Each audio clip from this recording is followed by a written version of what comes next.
दोस्तों, हमने पिछले वीडियो में प्रोफेशनल डेवलपमेंट सब्जेक्ट के अंतर्गत टीम लीडर कॉन्सेप्ट के बारे में आपको समझाने की कोशिश की और टीम लीडर का रोल भी बताया था। आज हम इस वीडियो में एक अच्छे लीडर के महत्वपूर्ण गुण, important qualities of good team leaders के बारे में चर्चा करेंगे। मेरा मानना है कि एक अच्छे टीम लीडर से यह अपेक्षा की जाती है कि वह निम्नलिखित गुणों को पूर्ण करे या निम्नलिखित बातों को पूर्ण करे। टू टेक इनिशिएटिव, पहल करना। एक अच्छे टीम लीडर का कर्तव्य है कि वह अपने कार्य से, आचरण से, व्यवहार से लोगों को कार्य करके दिखाए ताकि लोग उसके कार्य को देखकर प्रेरित हों और उसका अनुसरण करें। जब हमारा नेता ऐसा वो सोचें कि जब हमारा नेता ऐसा कर सकता है तो हम क्यों नहीं कर सकते। पहल करने से आत्म ड्राइव, आत्म जागरूकता, अंतर्दृष्टि और व्यक्तिगत प्रेरणा की भावना प्रदर्शित होती है। पहल करने की आदत व्यक्तिगत ब्रांड को मजबूत करती है। टीम लीडर दूसरों के लिए एक रोल मॉडल बन सकता है जो उसका अनुसरण करना चाहते हैं। भारत में टीम लीडर की बात करें तो मुझे लगता है कि महात्मा गांधी जी से अच्छा टीम लीडर अब तक जो है भारत में कोई दिखाई नहीं देता। महात्मा गांधी जी एकमात्र ऐसे टीम लीडर थे जो अपने कार्य से, व्यवहार से लोगों के सामने पहले उदाहरण प्रस्तुत करते थे और उनके नेतृत्व क्षमता पर लोग, उनके हजारों करोड़ों लोग उनके अनुयायी बने और वो यदि किसी आंदोलन में भाग लेते थे लोग स्व प्रेरणा से उनका साथ देते थे। पहल करने का आशय यह है कि दूसरों के कुछ करने से पहले कार्य करके बतलाना या कार्य की शुरुआत करना। दोस्तों, जब हम एक टीम लीडर के गुणों की बात करते हैं तो हमें सबसे पहले ध्यान आता है कि उसमें कम्युनिकेशन स्किल्स होना चाहिए, संचार कौशल होना चाहिए।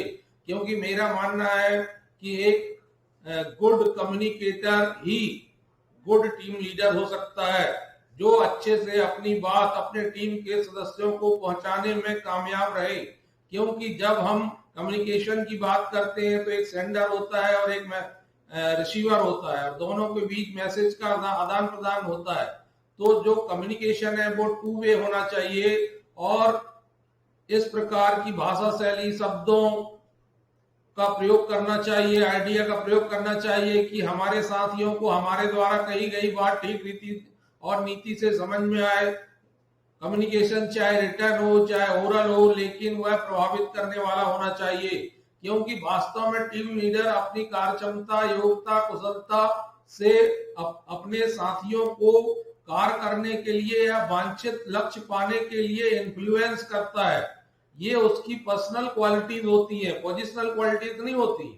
पोजिशनल क्वालिटीज में दो व्यक्ति एक ही पद में रहते हुए अलग अलग परफॉर्मेंस कर सकते हैं। टीम सदस्य अपने लीडर की बात को सही तरह से समझ करके उसका अनुसरण कर सकें और उसको इम्प्लीमेंट कर सकें। कभी भी टीम लीडर और टीम के बीच में कम्युनिकेशन गैप उत्पन्न नहीं होना चाहिए कि कहीं टीम लीडर की बात को टीम के जो साथी हैं वो समझ नहीं पा रहे हैं कि हमारा लीडर कहना क्या चाहता है। ऐसे में वांछित लक्ष्य को पाना बड़ा कठिन होगा। तो टीम लीडर में ऐसी क्वालिटीज, ऐसी कम्युनिकेशन स्किल्स होना चाहिए कि वो अपनी बातों से अपने साथियों को प्रभावित कर सके। नेक्स्ट बिंदु अगर हम उसके गुणों में शामिल करें तो स्ट्रॉन्ग ऑर्गेनाइजेशन स्किल होना चाहिए, उसमें मजबूत संगठन कौशल। दोस्तों, संगठन कौशल का आशय अपने समय, कारोबार और संसाधनों को कुशलता से प्रबंधित करने की क्षमता, जिससे संगठन की उत्पादकता में सुधार करने और अपने तनाव के स्तर को कम करने में मदद मिलती है। संगठनात्मक कौशल वे कौशल हैं जिनका उपयोग लीडर अपने कारोबार को व्यवस्थित करने के लिए करता है और परियोजना अनुसूचियों को प्राथमिकता देता है। प्रभावी टीम लीडर असाधारण संगठनात्मक कौशल से भरा होता है। संगठनात्मक कौशल जो टीम के सदस्यों को बेहतर प्रदर्शन करने की अनुमति देते हैं। संगठित टीम के नेताओं ने कंपनी के लक्ष्यों और उद्देश्यों को पूरा करने की दिशा में व्यवस्था बनाए रखने और टीम के सदस्यों का मार्गदर्शन करने के लिए सिस्टम बनाकर रखते हैं।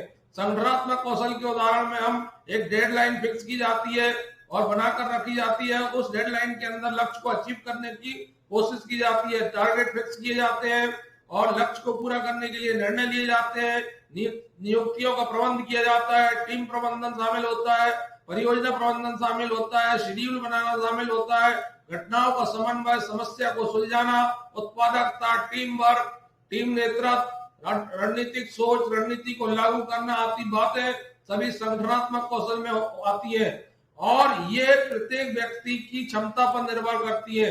हर व्यक्ति की संगठनात्मक कौशल भिन्न भिन्न हो सकती है। एक अच्छा लीडर जो संगठनात्मक कौशल में धनी होता है वो बेहतर परफॉर्मेंस दे सकता है। इसके बाद करेंगे हम हैबिट ऑफ लिसनिंग। दोस्तों मैंने पहले ही बताया कम्युनिकेशन टू वे होना चाहिए, अर्थात एक टीम लीडर को जहां अपनी बात सही तरीके से अपने साथियों को पहुंचाना चाहिए वहीं अपने साथियों की बात बड़े धैर्य से सुनना चाहिए कि उनकी समस्याएं क्या है, परेशानियां क्या है, उनके प्रश्न क्या है, उनके उत्तर क्या हो सकते हैं। कई बार तो ऐसा होता है कि साथीगण या फॉलोअर्स जो खुद ही समस्या भी बताते हैं और समाधान भी बताते हैं, उनकी बात अगर अच्छी तरीके से सुनी जाए तो कई समस्याओं का समाधान तो स्वयं में हो जाता है। तो एक अच्छे टीम लीडर को फीडबैक लेते रहना चाहिए, सुझाव आमंत्रित करते रहना चाहिए, उनसे पूछते रहना चाहिए कोई कार्य के दौरान कोई प्रॉब्लम तो नहीं हो रही है। तो जब साथियों से जो सुझाव मिलेंगे तो वो प्रोजेक्ट को, लक्ष्य को पाने में बड़े मददगार साबित होंगे और समस्याओं के समाधान का रास्ता निकलेगा। इससे साथियों के मन में एक सकारात्मक सोच भी और प्रेरणा भी डेवलप होगी कि हमारा बॉस या हमारा टीम लीडर हमारी बातों को सुनता है और हमारी बातों पर ध्यान देता है। इससे एक और फायदा होगा कि एक सामूहिक टास्क बनेगा और सामूहिक रूप से सभी लोग मिलकर लक्ष्य पाने के लिए जुड़ जाएंगे और प्रोजेक्ट से जुड़ी समस्याओं को लेकर बेहिचक साथीगण चर्चा कर सके, ऐसा वातावरण बनाने का प्रयास करना चाहिए। Next, take responsibility on behalf of group.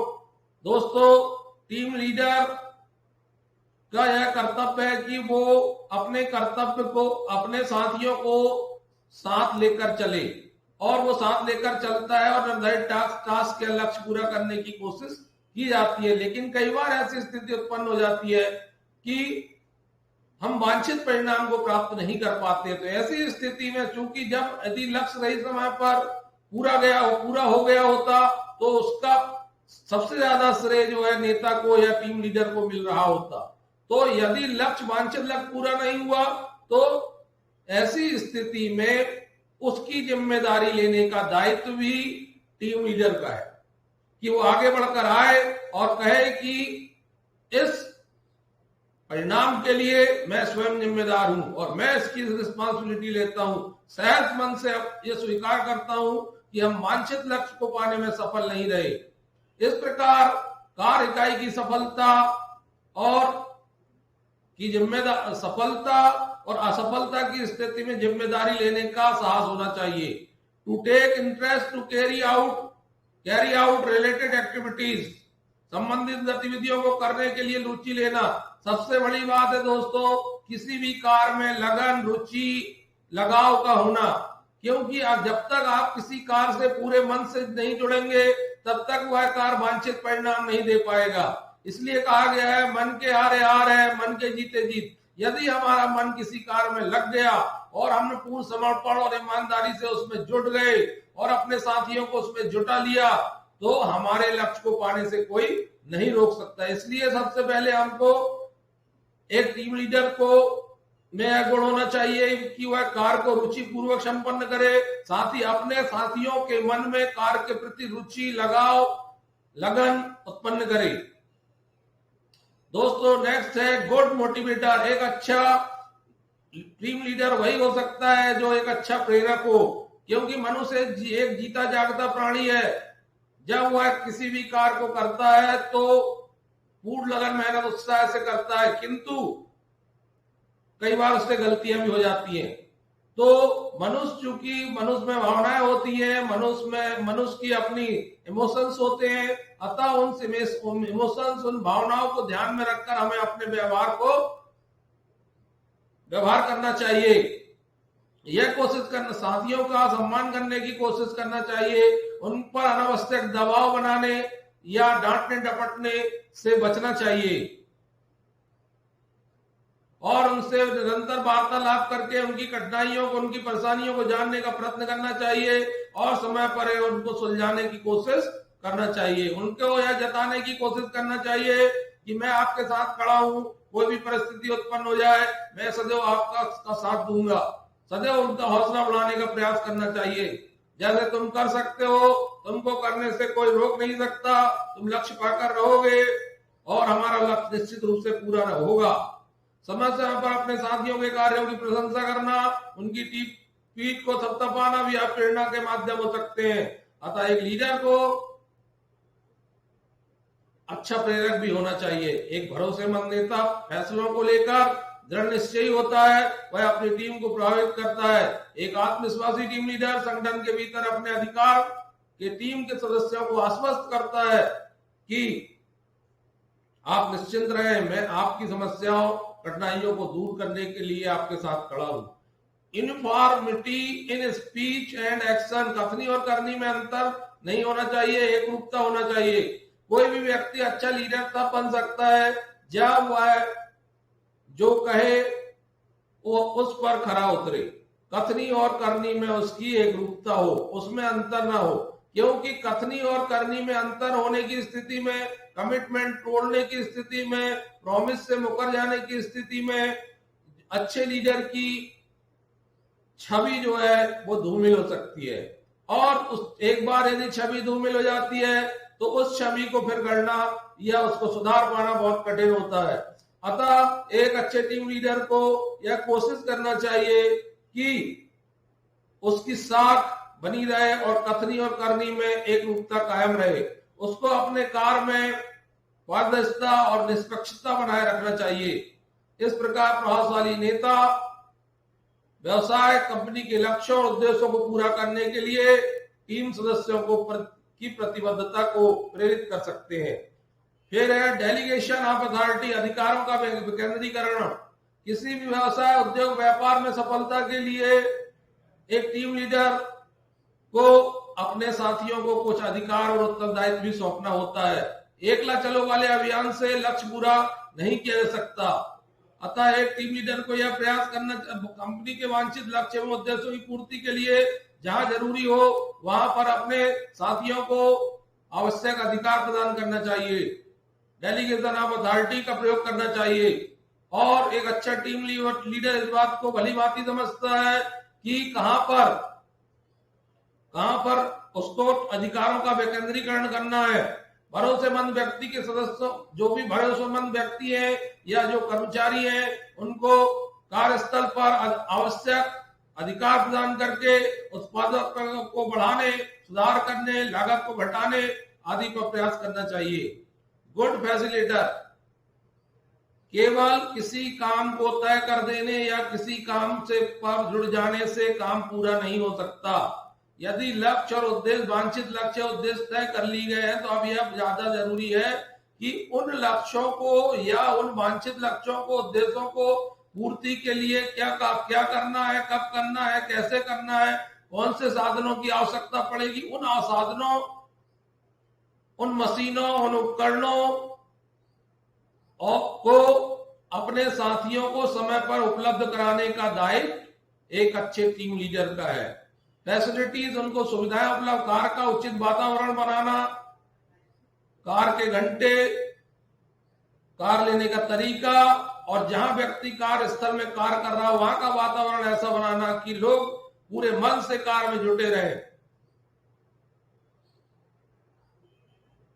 इस प्रकार टीम सदस्यों को उनके लक्ष्यों और उद्देश्यों के लिए अधिक कुशलता से पूरा करने के लिए कार्य योजना को व्यवस्थित करने में पूरी मदद करते हुए साधन मुहैया कराना जो है एक टीम लीडर का कर्तव्य है।